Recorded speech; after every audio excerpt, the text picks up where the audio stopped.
J'espère que vous allez bien, j'espère que vous vous portez bien. Il y a une information qui nous a été parvenue depuis 3 jours. Nous, on est informés, on a eu cette information depuis 3 jours. On n'a pas voulu en parler parce qu'on a estimé que sincèrement, elle ne sert pas à grand chose. Elle n'apporte absolument aucun éclairage particulier à l'opinion publique algérienne. Cette information concerne la fin de mission d'un conseiller à la présidence de la République. Il s'agit de Mohamed Chafik Mesbah, qui a été officiellement relevé de ses fonctions. Et ce conseiller à la présidence est présenté comme étant un personnage influent, je sais pas quoi, et un personnage central du pouvoir algérien, il aurait une influence importante, etc. Il serait les yeux et les oreilles de Général Toufik au sein de la présidence de la République. Il y a beaucoup de fantasmes qui ont circulé. Nous avons vérifié toute l'histoire. Il n'y a rien d'extrêmement important ou d'effrayant. C'est quelqu'un qui a été remplacé, c'est un simple conseiller. On fait une histoire comme certains le font, qu'il est impliqué dans un gros scandale, qu'il fait les frais de la crise actuelle avec la France. En réalité, le départ ou le maintien de Mohamed Chafik Mesbah ne change rien au mode de gouvernance du pays, ni au quotidien de la population, ni à la situation politique ou économique du pays, ni aux orientations majeures du pouvoir algérien. Pourquoi? Parce que c'est pas un décideur. Nous, on parle d'un responsable quand il s'agit d'un décideur. Le départ, le limogeage, le maintien, l'emprisonnement. Quand il s'agit d'un décideur, on en parle. Comme par exemple hier, on a parlé du patron de la gendarmerie. Le patron de la gendarmerie en Algérie, le commandant de la gendarmerie nationale en Algérie est un décideur. Il dirige un corps constitué de pratiquement plus de 200 000 personnes. Il a une police judiciaire à son service. Il a des services de renseignement, de sorte de renseignements généraux à son service. Il a la brigade de recherche de Bebjdid. Il a des forces d'intervention, des unités d'élite. Oui, le patron de la gendarmerie est un décideur. Il assiste au conseil, aux réunions très sensibles du Haut Conseil de sécurité nationale. Donc ça, c'est un décideur. Général Yahya Oulhaj, son départ, oui, il fallait le commenter, il fallait l'expliquer, il fallait lui donner de l'importance et de l'intérêt. Mohamed Chafik Mesbah, c'est qui? Et pourquoi c'est un non-événement? Et pourquoi on essaie de faire de cet événement, pourquoi on essaie de faire de ce non-événement une affaire d'État? Je vais vous expliquer très clairement. Mohamed Chafik Mesbah, d'abord, il n'a jamais été, comme on le laisse affirmer, un conseiller chargé des affaires de sécurité. Non, il a été nommé comme conseiller, il travaillait au palais présidentiel d'Al-Mouradia, comme conseiller chargé des affaires politiques et des relations avec la jeunesse, société civile et partis politiques. Conseiller chargé des affaires politiques, relations avec la jeunesse, société civile et partis politiques. Il s'est jamais occupé des questions de renseignement, ou des questions de sécurité nationale, ou des questions militaires, comme l'affirment certains commentateurs ou certains observateurs de l'actualité algérienne. Jamais. Il a été nommé à ce poste le 9 octobre 2023. Il s'occupait des partis politiques, des questions politiques. Et c'est surtout des questions politiques internes. C'est même pas les affaires politiques internationales. Auparavant, il était à la tête de l'Agence algérienne de coopération internationale pour la solidarité et le développement. Un organisme, c'était son premier patron, c'était le 20 avril 2020. Il n'a jamais réussi dans ce poste-là. Cette agence, d'ailleurs, n'a jamais brillé, on n'entend jamais parler d'elle. Ça a été une envie et un rêve qui a été vendu par Abdelmajid Tebboune, mais qui n'a jamais vraiment fonctionné. Et cette agence devait avoir $1 milliard, un budget de $1 milliard depuis 2022. On n'a jamais vu ce budget, on n'a jamais vu comment on l'a utilisé, on n'a vu aucun bilan de cette agence, on n'a même pas vu son existence. Mohamed Chafik Mesbah, nous avons fait une enquête sur lui le 15 novembre 2020, fait Algérie, vous pouvez relire. On a parlé de son histoire. Qui est ce Mohamed Chafik Mesbah? Mohamed Chafik Mesbah, il est d'origine kabyle, il est né à Tissemsilt, il était journaliste et écrivain. Avant de le devenir journaliste et écrivain, c'était un officier supérieur des services secrets algériens. Anciennement la sécurité militaire. Il a eu un doctorat d'État en sciences politiques à l'université d'Alger. Il a étudié à l'étranger en tant que Royal College of Defense Studies britannique. Il a fait une université anglaise spécialisée dans les questions de défense, de sécurité nationale, de relations et de sciences politiques et de relations internationales. Il a été lieutenant-colonel en 1994 quand il était conseiller à la sécurité du président Yamin Zerouel. Il était conseiller à la sécurité du président Zerouel. Ça oui. Mais Tebboune, il n'était pas son conseiller de sécurité. Le conseil de sécurité de Bonn, c'est un autre personnage, c'est une autre personne. Les Hna en Algérie pas, déjà. Je vous dis ça parce que c'était important de préciser et de ne pas tomber dans les erreurs. Il y a pas mal de manipulations, mais il faut vraiment pas tomber, il faut vraiment pas. Le conseil à la sécurité al-Majid Tebboune, c'est Boumediene Benattou. C'est Boumediene Benattou qui a été nommé en mars 2021. C'est un ancien militaire, etc., qui a été nommé chargé des affaires en lien avec la défense et la sécurité. Ça, c'est Boumediene Benattou, qui est un ancien général, etc., dont nous avons déjà parlé. Darna alayh Boumediene Benattou, etc., donne à même des émissions, donne même à ses affaires, donne à son parcours, etc. Vous pouvez revoir tout sur Algérie Part, pour ne pas s'attarder, parce qu'on nous reproche souvent de nous attarder. Boumediene Benattou, qui était l'ancien contrôle général de l'armée, au niveau du ministère de la Défense nationale. On a parlé de lui, son parcours, etc. Il n'a jamais été une... je vais vous expliquer pourquoi. Comme Cheikh Masbah, comme Benattou, ce n'est pas des personnes particulièrement importantes sur l'échiquier politique algérien. Continuons d'abord sur le Mohamed Cheikh Masbah, dont nous avons déjà parlé. Donc il y avait le grade, il était conseiller à la sécurité du président Emile Zerouel. Il a été lui-même, il avait demandé à quitter l'armée. Il voulait travailler au niveau de la présidence. Il voulait même devenir chef de cabinet d'Emile Zerouel. Mais Général Toufik à l'époque, il s'était opposé à cette nomination. Il n'a pas voulu libérer le lieutenant-colonel de sa fonction de militaire. Je pense qu'il a été libéré une fois pour un poste à Al-Mouradia, mais pas comme chef de cabinet. Général Toufik, à l'époque, dans les années 90, il n'a jamais voulu de lui, il n'a jamais voulu valider cette nomination comme chef de cabinet de Zerouel. Donc, c'était où le parcours? Même après l'époque Zerouel, etc., au début des années 2000, il a commencé à écrire dans le soir d'Algérie, à écrire dans le Watan, surtout le soir d'Algérie. Il écrivait beaucoup dans le soir d'Algérie.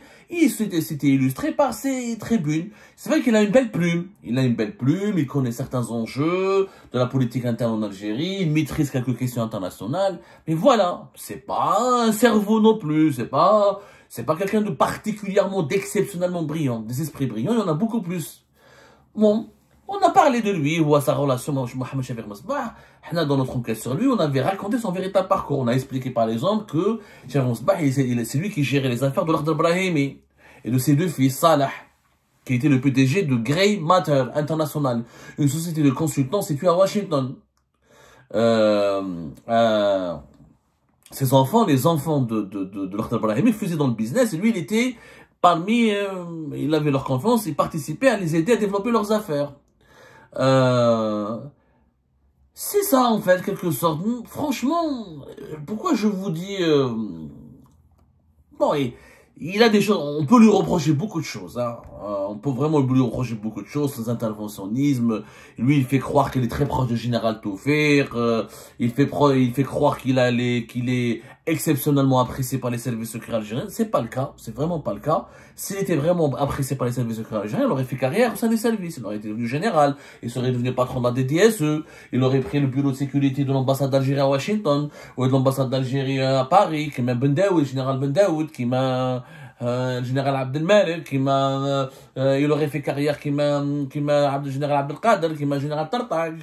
Il serait devenu quelqu'un, ou là comme Nasser Djen actuellement, qui est patron de la DGSI. Il n'avait pas d'énormes, des relais exceptionnels ou énormes au sein des services secrets algériens. C'était un officier de son époque, comme il y en a beaucoup d'autres. Maintenant, pourquoi il a été enlevé? Et pourquoi j'en parle aujourd'hui?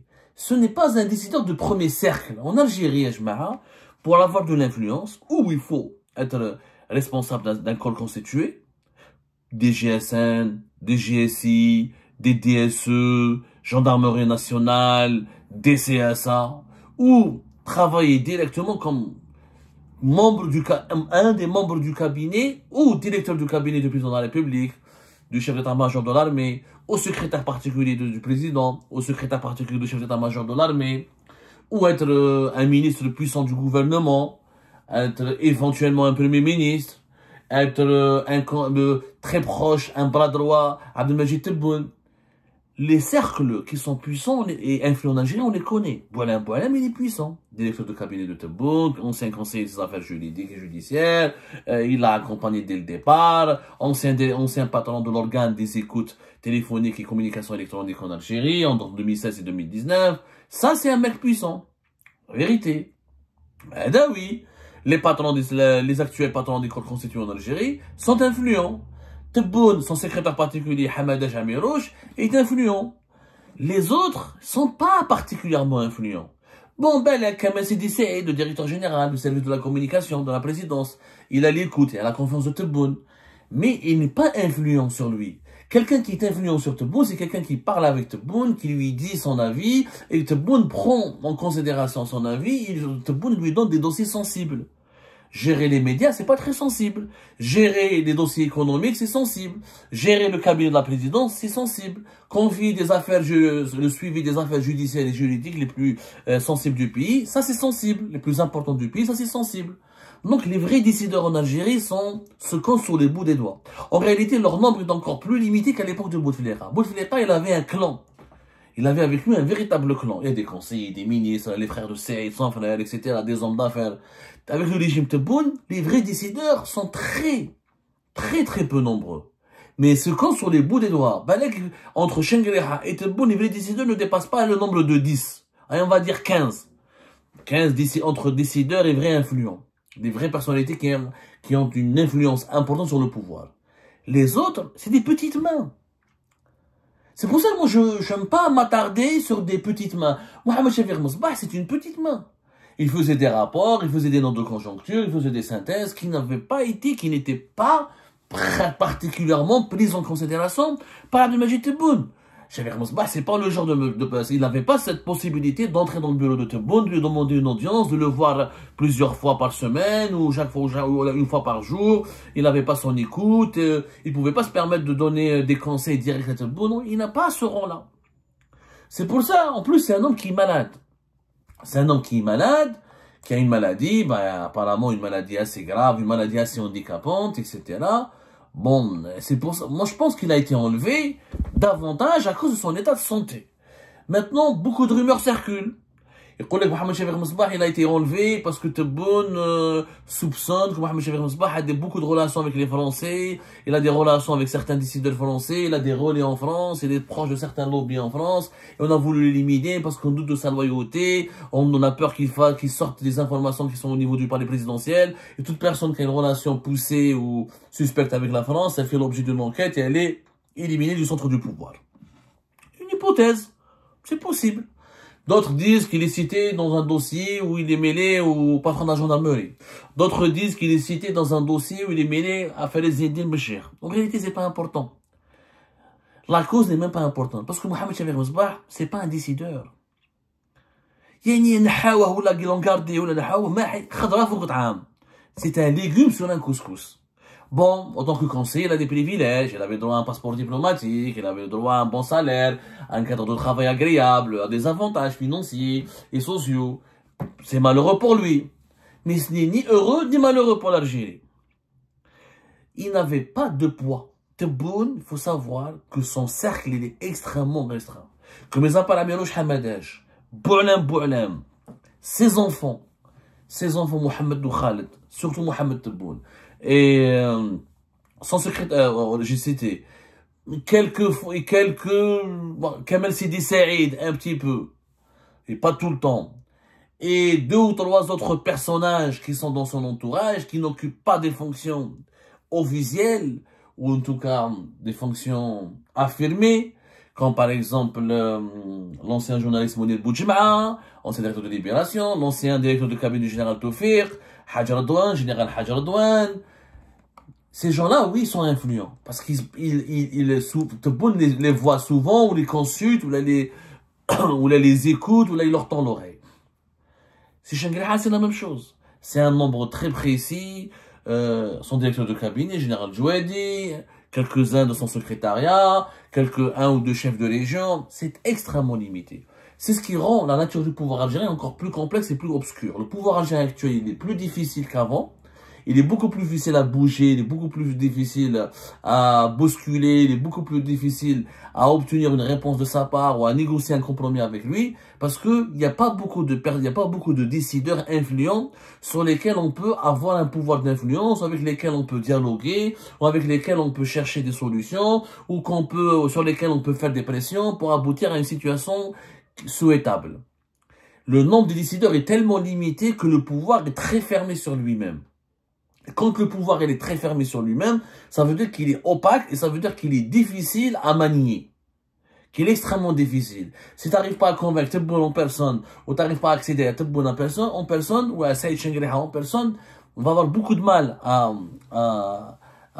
trouver des solutions ou à arranger les choses avec le pouvoir algérien. Même les présidents du corps, même les commandants des corps constitués, ils ont un pouvoir limité. Le patron de la DDSE, Fethi Moussaoui, il est influent. Mais il n'a pas un pouvoir de changer les choses. Le Nasser Djen, la même chose. C'est vraiment le pouvoir algérien, il est extrêmement concentré. Extrêmement concentré. Quelquefois, Tebboune les écoute, quelquefois, il les écoute pas, quelquefois, il les écoute, mais il l'applique plus tard. Donc, c'est extrêmement limité. Je ne fais mon mleh. Donc, Mohamed Chafik Mosbah ne fait pas partie de ce cercle restreint de décideurs influents. Ceux qui vous disent le contraire, vous mentent. Moi, j'ai vérifié, j'écoute. Vous savez, nous, on fait du recoupement. On écoute tout le monde, on essaye d'avoir les avis de tout le monde, on essaie de parler avec plusieurs sources concordantes, on essaie de parler avec plusieurs sources qui ont issues de plusieurs sensibilités. Sous le pouvoir algérien, il y a plusieurs sensibilités, il y a plusieurs composantes, il y a plusieurs cercles financiers, idéologiques, économiques. Il y a plusieurs maillons dans la chaîne. Mais le maillon principal, le haut de la pyramide, il est très connu. Il est identifié. Et on ne peut pas mentir. La France, quand elle a voulu se réconcilier avec Abdelmajid Tebboune et le pouvoir algérien, elle a négocié directement avec Tebboune et son directeur de cabinet, voilà. Elle n'est pas partie voir, etc. Les autres ils ont servi de relais ou d'intermédiaires. Mais ils ne prennent pas de décision. Donc, je voulais vous faire cette mise au point pour que vous compreniez, attention à la désinformation, attention aux fantasmes. Les vrais décideurs en Algérie sont ailleurs, ce ne sont pas même Mohamed Chafik Mosbah. Et son départ ou son maintien, encore une fois, n'aurait eu aucun sens. Et nous, on veut obtenir des changements concrets, on veut obtenir des concessions concrètes, on veut être écouté par les vrais décideurs. C'est pour ça qu'on parle des sujets qui touchent des décideurs. Je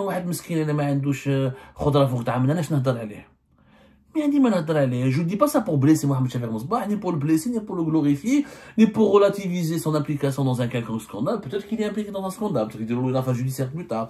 En Algérie, de toute façon, en ce moment, c'est très très classique. Quand on quitte le pouvoir, on risque de subir les colères de ses adversaires, de ses détracteurs, et de subir quelques mésaventures, parce que le pouvoir est une immunité, c'est une armure. Quand on quitte le pouvoir, on perd cette armure. Ça peut arriver, mais ça n'a rien à voir. Ce qui va arriver à Mohamed Chafik Mosbah ou ce qui risque de ne pas arriver à Mohamed Chafik Mosbah n'aura absolument aucun impact sur l'évolution prochaine et future de l'Algérie.